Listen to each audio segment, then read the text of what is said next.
నమస్తే. ఇన్నాళ్ళు నన్ను సపోర్ట్ చేస్తూ, ఎంకరేజ్ చేస్తూ మీ ప్రేమని నాకు అందిస్తున్న ప్రతి ఒక్కరికి కృతజ్ఞతలు. అలాగే ఈ వీడియో కూడా ఖచ్చితంగా మీకు ఉపయోగపడుతుంది. లైక్, షేర్ అండ్ సబ్స్క్రైబ్ చేసి మీ సపోర్ట్‌ని నాకు అందించండి. అలాగే ఈ వీడియో పట్ల మీకున్న అభిప్రాయాన్ని కామెంట్ సెక్షన్‌లో కామెంట్ చేసి తెలియజేయండి. ఇప్పుడు వీడియోని చూద్దాం. నమస్తే. Welcome to our channel. నేను పద్మిని. ప్రస్తుతం మనతో పాటు స్రవంతి గారు ఉన్నారు. మాట్లాడదాం. నమస్తే అండి. నమస్తే అమ్మా. కొన్ని ఇష్యూస్ అడ్రెస్ చేయడానికి లేకపోతే వాటి గురించి మాట్లాడటానికి చాలా బాధాకరంగా అనిపిస్తూ ఉంటుంది. చాలా ఆశ్చర్యానికి గురి చేస్తూ ఉంటుంది. ఏంటి, ఎక్కడికి వెళ్తుంది ఈ సమాజం అని అనిపిస్తుంది. అలాగే అట్లాంటి సందర్భాల్లో ఒకవేళ చిన్న పిల్లలు ఉంటే మాత్రం మనసుకి చాలా కష్టం అనిపిస్తుంది. ఎందుకంటే విక్టిమ్స్ అయ్యేది పిల్లలు మాత్రమే. నేను దేని గురించి మాట్లాడుతున్నానంటే రీసెంట్గా పవిత్ర అలాగే చందు వీరిద్దరూ అటు యాక్సిడెంట్లో ఆవిడ చనిపోవటం, ఆవిడ చనిపోయిన వ్యధతో ఈయన సూసైడ్ చేసుకోవటము, అది చాలా వైరల్ అవ్వటము. ఆయనకు ఆల్రెడీ ముందే పెళ్ళై ఉండటం, అది లవ్ మ్యారేజ్ చేసుకుని ఉన్నారు. 2 పిల్లలు ఉన్నారు, చిన్న పిల్లలు, పాప బాబు. సో ఈ ఇష్యూ అంతా అందరికీ తెలిసిందే. అసలు ఎట్లా చూస్తారు ఈ ఇష్యూని? అసలు ఈ ఇల్లీగల్ అఫైర్స్ దేనికి ఎట్లా డెఫినెట్గా అవి సాడ్ ఎండింగ్కే వెళ్తుంది. ఎండ్ ఆఫ్ డే వాళ్ళ మనని వాళ్ళు చనిపోయారు, కానీ పిల్లల పరిస్థితి ఏంటి అన్నప్పుడే ప్రశ్నార్థకం. అసలు మొత్తం ఈ పరిస్థితిని ఎలా చూస్తారండి? చాలా బాధాకరము. ఇంకా పిల్లలు ఉన్నారు, వైఫ్ ఉంది, తల్లిదండ్రులు ఉన్నారు. ఇంకా పాపం వాళ్ళు ఎంత వ్యధ ఉంటుంది, క్షోభ ఉంటుంది. నిజంగా కంటి ముందు కన్న పిల్లలు ఏదో ఒంట్లో బాగాలేక చనిపోయారు, లేకపోతే సడన్ గా ఇట్లా ఏమైనా యాక్సిడెంట్ లో చనిపోయారంటే అది వేరే విషయము. కావాలని సూసైడ్ చేసుకోవడం అనేది చాలా పొరపాటు. అంటే మానసికంగా పరిపక్వత చెందలేదు అలాంటి వ్యక్తుల మనోభావాలని ఖచ్చితంగా అనిపిస్తుంది. అయితే నేను ఈ ఇష్యూ చూసినప్పటి నుంచి మొత్తం యూట్యూబ్లో అంతా వీళ్ళిద్దరి గురించే వాళ్ళ రీల్స్ రావడం అనేది ఎక్కువగా ఉంది. మనకి సజెషన్స్ లో కూడా మనం ఎవరైనా చూసినా చూడకపోయినా ఆటోమేటిక్గా ఓపెన్ చేసిన వెంటనే వాళ్ళవే వస్తుంది. అయితే ఆ అమ్మాయి చేసినది ఒక రీల్ చూస్తే నేను అవాక్కయ్యాను అనమాట. ఎంత చక్కగా అడ్రస్ చేస్తుందంటే పెళ్లి బంధం కంటే ప్రేమ బంధమే గొప్పది అని చెప్పి అడ్రస్ బరి తెగింపుడు మాటలు అనుకోవచ్చా? నిజంగా. అలాగే ఇంకోటి ఏంటంటే, నువ్వంటే ఇష్టం లేదు అని ఎవరైనా చెప్తే తప్పుకో. వాళ్ళు వేరే వాళ్ళని చూసుకుంటున్నప్పుడు వాళ్ళ దారిలో నువ్వు రాకు. అవి ఎట్లా అంటే ఆ మాటలు ఖచ్చితంగా ఇతని వైఫ్ ని ఉద్దేశించే చేసింది రీల్స్ అని నాకు అనిపించింది పద్మిని. అట్లా నిజంగా ప్రేమ బంధమే ఎక్కువ అని అనుకుంటే కనుక ఎలాంటి ప్రేమ ఉండాలి, అది భక్తి భావనతో కూడిన ప్రేమ అనేది డిఫరెంట్. అంతేగాని ఇట్లా పరాయి ఆడదాని భర్త పరాయి వాడు అలాంటి వాళ్ళ జీవితాల్లోకి వెళ్ళి వాళ్ళ జీవితాలు మొత్తం ఛిద్రం చేసేసి ఎలా అయినా సరే మా ఆనందమే ముఖ్యం, నేను ఏదనుకుంటున్నానో నేను అదే చెయ్యాలి అనుకోవడం మాత్రం ఆడదానిగా అమ్మాయి చేసిన తప్పు. నేను ఇది రెండో వ్యక్తిని చూస్తున్నాను. ఎవరన్నా చనిపోతే అయ్యో పాపం అనకుండా చిత్కారాన్ని పొందడం. అందుకే అలా జరిగింది, అందుకే అలా పోయింది, అందుకే భగవంతుడు శిక్ష వేశాడు. ఇలాంటి మాటలు వింటే కూడా చాలా బాధ అనిపిస్తుంది. ఎందుకంటే ఎలాంటి వ్యక్తి అయినా కూడా చనిపోయిన తర్వాత శత్రువైనా సరే అయ్యో పాపం అని అంటాడు. అలాంటిది ఇలా చనిపోయిన తర్వాత, ఈ అమ్మాయి చనిపోయిన తర్వాత అయ్యో సాటి ఆడదానికి అన్యాయం చేసింది కాబట్టే ఇలాంటి చావు చచ్చింది అని అనిపించుకోవడం అనేది చాలా హృదయ విదారకం నిజంగా చెప్పాలి అని అంటే. అలాంటి స్టేజ్లో ఎవ్వరు వెళ్ళకండి. ఇల్లీగల్ అన్నప్పుడు అసలు ఎటువంటి అలాంటి జోలికి వెళ్ళకూడదు. ఆ రిలేషన్ అనేది అవతల వ్యక్తులని చాలా ఇబ్బంది పెడుతుంది, వాళ్ళ జీవితాల్లో ఉన్న వ్యక్తులని మనం చెప్పుకోవచ్చు. డెఫినెట్గా. అలాగే తర్వాత చందు తనని తాను సమర్థించుకుంటున్నటువంటి తీరు కూడా చాలా ఆశ్చర్యానికి గురి చేసింది. తల్లిదండ్రులు చెప్తున్న మాటలు ఎంత హృదయ విదారకంగా ఉన్నాయంటే, 5 ఏళ్ల నుంచి మా మొహం చూడలేదు అని తండ్రి చెప్తూ ఉన్నారు. అలాగే భార్యని ఎలాగో వదిలేశారు, వచ్చినప్పటికీ ఓ 30,000 మాత్రం నెల పంపిస్తూ ఉన్నాడు తప్ప మా మొహం కూడా చూడలేదు. అసలు పైగా తను చేసిన పనిని సమర్థించుకోవటం అసలు చాలా జుగుప్సాకరంగా అనిపిస్తుంది. అసలు ఎంత అంటే ఎంత బాధ అంటే, వాళ్ళు ఎంత మంది దగ్గరికి తిరిగారో పాపం ఇలా జరిగింది అని చెప్పి ఎవరెవరి దగ్గరికి వెళ్ళారు. ఆయన మాట విన్నావా, మందు పెట్టేసిందండి మా అబ్బాయికి అంటే. అబ్బాయి ఎప్పుడు కూడా ఇలా చేయలేదన్నమాట. అంతకు ముందు ఎప్పుడు కూడా లవ్ మ్యారేజ్ విషయంలో కూడా చాలా రోజులు ఆగి ప్రేమించి పెద్దలు ఒప్పుకున్న తర్వాతే పెళ్లి చేసుకోవాలి అన్న తీరులోనే పెద్దలు ఒప్పుకున్న తర్వాతే అమ్మాయిని పెళ్లి చేసుకోవడము. సో ఎక్కడ కూడా తల్లిదండ్రులకి అంతకు ముందెప్పుడు కూడా ఇలాంటి వాడుగా ముద్ర అనేది లేదన్నమాట. ఈ అమ్మాయి వచ్చిన తర్వాతే మారిపోయాడు అంటే అంత మనిషిని మీరు ఒక్కటి గుర్తుపెట్టుకోండి. ఒక్కసారి ఇల్లీగల్ రిలేషన్లోకి వెళ్ళిన తర్వాత అది ఆడవాళ్ళైనా సరే మగవాళ్ళైనా సరే గిరి గీసి నుంచోబెడుతుంది ఆ ఇల్లీగల్ రిలేషన్, బయటికి రానివ్వదు. ఎందుకు అనంటే చేసేది తప్పు అని చెప్పి తెలుసు. ఎవరు చెప్తే ఆ ప్రభావితం అవుతారేమో, మన చేతుల్లోంచి జారిపోతారేమో అన్న భావన వాళ్ళకు ఉంటుంది. కాబట్టి వీళ్ళని ఎక్కడికి ఎవరి దగ్గరికి వెళ్ళనివ్వరు, ఎవరితోనూ మాట్లాడనివ్వరు.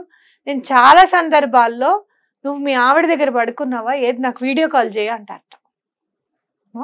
కలిసి పడుకుంటున్నావా, రూమ్లోనే ఉన్నారా, మీ ఆవిడ పక్కనే ఉందా, నువ్వు వేరే రూమ్లో పడుకుంటున్నావు అంటే వీళ్ళు వీడియో కాల్ చేసి చూపిస్తారు.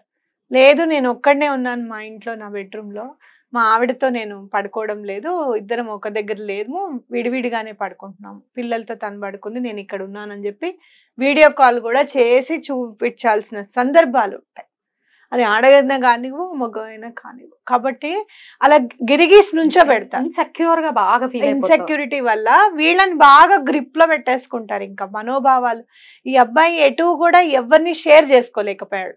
అంటే ఫ్రెండ్స్ దూరం అయిపోయారు, పేరెంట్స్ దూరం చేసేసుకున్నాడు. ఇంకా పెళ్ళాం సరే సరే, ఎప్పుడైనా ఏ భార్య అయినా ఏ భర్త అయినా కూడా దేనైనా క్షమించగలుగుతాడో లేకపోతే దేనైనా యాక్సెప్ట్ చేయగలుగుతారేమో కానీ వాళ్ళ జీవితాల్లో ఇంకొక పార్ట్నర్ థర్డ్ పార్టీ ఎంటర్ అయిందంటే మాత్రం తట్టుకోలేరు పద్మిని. కాబట్టి అతను ఎవరితోనూ ఇంకా డిస్కస్ చేయలేకపోయాడు తన బాధని, ఓదార్చే వాళ్ళు లేరు. కాబట్టి చివరికి అలా సూసైడ్ చేసుకోవాల్సి వచ్చిందేమో అనిపిస్తుంది నాకు. అసలు పిల్లలు కూడా గుర్తు రాకపోవటం అంటే ఎంత బాధ్యతారహితుడైతే అలాంటి డెసిషన్ ఒకటి తీసుకుంటాడు. బాధ్యతారహిత్వం ఒకటి ఉంటుంది. ఇంకోటి ఏంటంటే చాలా ఎమోషనల్ గా బాండింగ్ అన్నమాట, బ్లాక్మెయిలింగ్. దాని ఆ బాండ్ అని వీళ్ళు అనుకుంటారు, కానీ నేను మాత్రం ఎమోషనల్ బ్లాక్మెయిలింగ్ అంటాను. నువ్వు నన్ను వదిలేయద్దు, నీ పిల్లలకి ఎంత ప్రేమ ఉందో వాళ్ళకి నీ మీద నాకైతే తెలీదు, నీకు వాళ్ళ మీద ఎంతైతే ఉందో నాకైతే తెలీదు, కానీ నాకు మాత్రం నీ మీద నా పిల్లలనైనా వదిలేసుకునేంత ప్రేమ ఉంది అని చెప్తారు, నమ్మగలుగుతారు. ఇల్లీగల్ రిలేషన్షిప్స్ నేర్పే వాళ్ళందరూ కూడా ఆ ట్రాప్లో పడకుండా ఉండడం అనేది చాలా ముఖ్యం.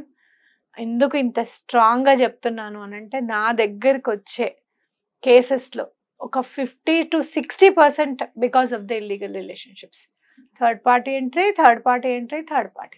అమ్మా మాకు మా ఇంటికి కూడా రావట్లేదు, మమ్మల్ని కూడా ఏం చూడట్లేదు, మా వాళ్ళకేవో మందు పెట్టేస్తారు. అంటే వీళ్ళు మందు పెట్టేశారు అని అనుకుంటే ఏదో చేసిందమ్మా, మొత్తానికి వశీకరణ చేసుకున్నారో మందు పెట్టేశారని వాళ్ళే చెప్తారు నాకంటే. మీ మీద వాళ్ళకి ఎంత నమ్మకం ఉందో చూడండి.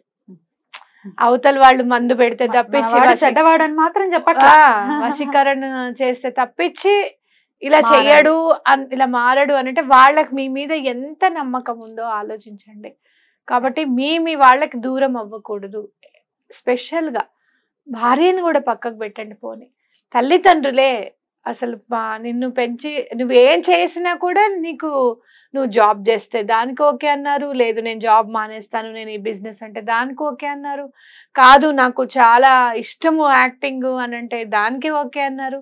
నువ్వు తీసుకునే ప్రతి నిర్ణయానికి ఓకే అన్న వాళ్ళు ఇది చెయ్యకురా అని చెప్తున్నారు అని అంటే ఏదో దాని అర్థం ఉండే ఉంటుంది కదా. కొన్ని పెళ్ళాం ఏమైనా రాసి రంపాన్ని పెడుతుందమ్మా, నువ్వు సంపాదించట్లేదని ఏమైనా చిత్కరించుకుంటుందమ్మా, ఆ ప్రేమను ఇంకో దగ్గర ఏమైనా వెతుక్కుందామా అంటే నీకు పిల్లలు ఉన్నారా, చక్కగా వాళ్ళని చూస్తూ బ్రతికేయచ్చు. ఆ పిల్లలు ఎంత చక్కగా ముద్దుగా మాట్లాడుతున్నారో అవునా కదా. కాబట్టి చేసేది తప్పు అనేది నువ్వు యాక్సెప్ట్ చేయకపోవడం, నీకు తెలియట్లేదు, నువ్వు కరెక్టే కానీ ఇంతమంది తప్పు చెప్తున్నారే ఎందుకు అన్న ఆలోచన నీకు రాకపోవడం, అది అనేది మనం ఎప్పుడు కూడా దాన్ని మనం తరిచి చూసుకోవాలి. ఒక నలుగురికి చెప్పాలి, ఇది కరెక్టేనా, నేను ఇది కరెక్ట్గా చేస్తున్నానా లేదా అని. అంటే మనం చేసే పని మనకి కరెక్ట్గా అనిపించవచ్చు పద్మిని, కానీ అవతల వాళ్ళకి మాత్రం తప్పకుండా తప్పు అనిపిస్తుంది. నలుగురు ఒకటే మాట చెప్పారు అంటే దాన్ని మనం ఫాలో అవడం అనేది చాలా ఇంపార్టెంట్. రైట్. అయితే తను సూసైడ్ చేసుకున్న ఆ సందర్భంలో వాళ్ళ నాన్నగారు చెప్పినటువంటి మాట, కాళ్ళు 2 కట్టేసి ఉన్నాయి అని అంటున్నారు. అంటే తనకు తానే కట్టేసుకుని ఉంటాడా, అసలు ఏం జరిగి ఉండాలి? ఒకటి పద్మిని, ఏదైనా ఆ అదేంటి ఇప్పుడు పైకి ఎక్కిన తర్వాత స్టూల్ ని తన్నేయాలి వస్తుంది అనుకో, రెండు మన మన బాడీ మనకు చెప్తుంది కదా వద్దు ఇది అని చెప్తుంది, లేకపోతే కాలు తనేయకుండా తనని తనే ముందే కట్టుబాటు చేసుకున్నాడని మనం అనుకోవాలి. ఎందుకంటే రెండు కాళ్ళు ఉన్నాయనుకో, ఏదో ఒక కాలు ఏమైనా హెల్ప్ తీసుకున్నా కూడా ఇట్ విల్ నాట్ హ్యాపెన్ కదా. సో అట్లా వద్దు అసలు ఎటువంటి పరిస్థితుల్లోనూ చనిపోవాల్సిందే అని చెప్పి తనకి తాను రెమెడీస్ ముందే అన్నమాట. ఇలా తీసుకుంటే నా ప్రాణం ఈజీగా వెళ్ళిపోతుంది. చాలా మంది నా దగ్గరికి వచ్చేవాళ్ళు, చాలా నిన్న కూడా నేను మాట్లాడి ఇవాళ నిన్న కూడా నేను కౌన్సిలింగ్ చేశాను. చాలా మంది ఏమంటారు తెలుసా, అసలు ఎంత ఈజీగా సూసైడ్ చేసుకోగలుగుతాము అని చెప్పి వాళ్ళు నేను వెతికామండి సర్చ్ ఇంజిన్ లో అని అంటారు. వితౌట్ పెయిన్లెస్ స్పీడ్ గా వెళ్ళిపోవాలి, ఎవరు చూసే లోపల నా ప్రాణం వెళ్ళిపోవాలి అని చాలా ట్రై చేస్తున్నానండి. ఆ ధైర్యం రావట్లేదు అని కూడా చాలా మంది కాల్ చేస్తారు. నేను నైట్ లేట్గా పడుకోవడానికి కారణం కూడా ఇదే. వాళ్ళకి చెప్పి ఇలా చెయ్యొద్దు, ఎటువంటి పరిస్థితుల్లోనూ ఒక్క గంట సేపు ఆలోచన చెయ్యండి. ఇప్పుడు తల్లిదండ్రులు ఉన్నారనుకో, ఏమైనా అప్పుల బాధలు ఉన్నాయి, చనిపోతే ఆ పిల్లల్ని ఎవరు చూస్తారు? ఎవరు చూడరు. ఇంకా గట్టిగా చెప్తున్నాను, ఎలాంటి పాపాత్ములో ఏం పాపం చేసుకున్నారో తల్లిదండ్రులను మింగేశారని చెప్తారు. ఇంకా వాళ్ళు అసలు ఎంత విక్టిమ్ గా మారిపోతారు, సొసైటీ మీద వాళ్ళకి ఎట్లాంటి ఇంపాక్ట్ ఉంటుంది. అది చాలా కష్టం నిజంగా చెప్పాలి. నిజంగా ఆ పిల్లలు భవిష్యత్తు బాగుండాలని కోరుకోవటం మినహాయిస్తే ఈ ఎపిసోడ్ లో మనం మాట్లాడుకోవాల్సింది ఇంకేం ఉండదేమో. కానీ ఇప్పుడు ఇది మాట్లాడడానికి ప్రధానమైనటువంటి కారణం, ఒకవేళ ఆల్రెడీ ఇల్లీగల్ రిలేషన్స్ లో ఉన్నారు, బట్ లోపల నుంచి ఖచ్చితంగా ఒక వాయిస్ వినపడుతుంది, వద్దు, what your doing is wrong అనేది ఖచ్చితంగా చెప్తుంది. బట్ దాన్ని నోరు నొక్కి ఆ ఇల్లీగల్ రిలేషన్స్ లోకి ఖచ్చితంగా వెళ్తారు. ఒకవేళ మనసుని కంట్రోల్ చేసుకోలేనటువంటి పరిస్థితుల్లో ఉంటే తమని తాము ఎలా కంట్రోల్ చేసుకోవాలి? చేసే పని. అందుకనే భగవంతుడు మనకి అట్లాంటి మర్యాద పురుషోత్తముడిని పరిచయం చేశాడు. ఆయనే మర్యాద పురుషోత్తముడుగా మన నడయాడారు నిజంగా శ్రీరామచంద్రమూర్తి. ఒక్కసారి ఆయన ఘట్టం ఒక్కసారి ఇట్లా కళ్ళు మూసుకుంటే రామాయణం మొత్తం ఈ చివరి నుంచి ఆ చివరి వరకు మనకు కనిపిస్తుంది పద్మిని. ఒకవేళ చదివి ఉండుంటే తెలుసుకున్నాం కూడా. లేదు, మీరేమైనా ఇతర వర్ణాల వాళ్ళు ఎవరైనా అయి ఉండొచ్చు, ఇతర మతాలకు చెందిన వాళ్ళైనా అయి ఉండొచ్చు. ఒక్కసారి నేను ఎవరికి అన్యాయం చేస్తున్నాను అని గనక నువ్వు ఒక్కసారి క్వశ్చన్ మార్క్ వేసుకుంటే నీకు నువ్వే అన్యాయం చేసుకుంటున్నావు. అర్థమైందా? భార్య పిల్లలు ఇవన్నీ వదిలేసాయి, నీ పేరుని నువ్వే పాడు చేసుకుంటున్నావు. కాబట్టి అది కానీ బయటికి రాలేని వాళ్ళు ఉన్నారు పద్మిని. నాకు ఇష్టం లేదండి, మేము అనుకోకుండా ఇందులోకి వచ్చేసామని అంటారు, మాకు భయంగా ఒప్పుకుంటారు. అలాంటప్పుడు స్నేహితుల సహాయం తీసుకోండి. లేదు, ఏదైనా ఇట్లా సోషల్ యాక్టివిటీకి సంబంధించిన వాళ్ళు ఉంటారు, వాళ్ళ హెల్ప్ తీసుకోండి. మేము ఇలా బయటకు వచ్చేయాలనుకుంటున్నామని. లేదు, సైకాలజిస్ట్ ని కలవండి. లేదు, ఇంకా వాళ్ళు ఏమైనా బెదిరిస్తున్నారంటే నువ్వేమన్నా చేసుకో, నేను మా వాళ్ళ దగ్గరికి వెళ్తాను, వాళ్ళు నన్ను యాక్సెప్ట్ చేస్తారు, నన్ను ఇలా బెదిరిస్తున్నారు అని చెప్పి మీ వాళ్ళకి చెప్పండి. ఇప్పుడు చందు చేసింది కూడా నాకు బాధ అనిపిస్తుంది, నేను ఉండలేకపోతున్నాను అని ఒక్కసారి భార్య దగ్గర. ఆ అమ్మాయి పాపం ఇక్కడే ఉండని కూడా చెప్పిందిట, మా బాగైంది ఇప్పుడు అర్థమైందా నీకని కూడా అనలేదుట వైఫ్. ఏమొద్దు, నా మాట విని ఇక్కడే ఉండు అని అంటే వెళ్ళి బట్టలు కూడా తీసుకొచ్చాడట మళ్ళీ.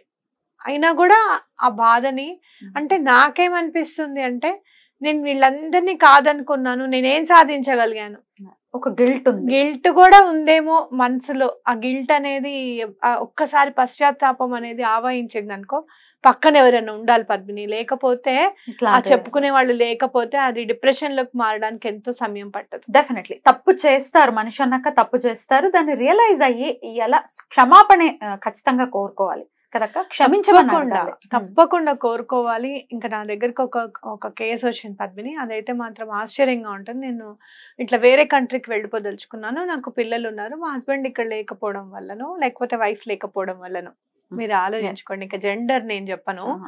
నేను స్పౌజ్ అక్కడ ఉన్నారు, ఇక్కడ వీళ్ళు ఉన్నారు. ఇట్లా నేను మర్చిపోలేకపోతున్నాను ఆ వ్యక్తిని. అతన్ని ఇప్పుడు నువ్వు వెళ్ళిపోతున్నావు కదా అని చెప్పి అతను ఆమె నేను నేను ఇక నిన్ను కలవను, ఎట్లాగో మనం కలవం కాబట్టి అని చెప్పడం జరిగింది. ఈ ఉన్న 2 నెలలన్నా నాతో గడిపేటట్టుగా మీరేమైనా చేయగలుగుతారా అని అడిగారు నన్ను. అయ్యయ్యయ్యయ్యయ్యో! నేను చెప్పా, చాలా అదృష్టవంతులు మీరు. ఇలాంటి ఇల్లీగల్ రిలేషన్‌షిప్ నెరిపారు. పక్క వాళ్ళకి ఎవరికీ తెలియలేదు ఇప్పటి వరకు. మీ వాళ్ళకి ఎవరికీ తెలియలేదు. మీ జీవిత భాగస్వామికి ఇంకా అసలు తెలియలేదు. వాళ్ళంతట వాళ్ళే మీ జీవితం నుంచి తప్పించుకున్నారు. ఓ 1,00,000 ఇయ్యో, 2,00,000 ఇయ్యో అని చెప్పి మిమ్మల్ని బ్లాక్‌మెయిల్ చేయకుండా, ఎలా నువ్వు రాకుండా ఉంటావు? అదర్ కంట్రీస్ నుంచి 6 నెలలకోసారైనా నా దగ్గరికి రావాల్సిందే నువ్వు అనకుండా, ఇలా ఏమీ చేయకుండా మిమ్మల్ని పక్కకు పెట్టారు. వాళ్ళు పక్కకెళ్ళిపోయారు అంటే ఏదో జన్మలో మీరు అదృష్టం చేసుకొని ఉన్నారు. కాబట్టి అది భగవంతుడి దగ్గర ఈ తప్పు నేను ఇంక చెయ్యను అని 2 చేతుల దండం పెట్టి మర్చిపోవడానికి ప్రయత్నం చేయండి అంటే, కాదండి అట్లా కాదు అనంటే, ఇలాంటివి జరగవు నా దగ్గర. మీరు ముందు ఫోన్ పెట్టేసేయండి. చెప్పేంత వరకు నేను చెప్పాను. ఒక పెద్ద మనిషిలాగా, లేకపోతే ఒక మధ్యవర్తి లాగా, ఒక కౌన్సిలర్ గాను వినకపోతే ఏం చెప్పాను. చేస్తాం? వినకపోతే ఎవ్వరు మాత్రం మీ జీవితాన్ని మీరే నాశనం చేసుకుంటున్నారు అనేది మాత్రం గుర్తుపెట్టుకోండి అని చెప్పడం జరిగింది. కాబట్టి ఎవరైనా కూడా ఇలాంటివి ఏమన్నా వస్తే కనుక ఇల్లీగల్ రిలేషన్ ఒకంత మనం సహాయం చేయడానికి కూడా ముందుంటాం. తప్పకుండా. నవ్వుతూ చేసే పనులు ఏడుస్తూ అనుభవించాల్సినటువంటి పరిస్థితిని తీసుకొస్తాయి కాబట్టి తస్మాత్ జాగ్రత్త. రైట్ అండి. Thank you so much. నమస్తే.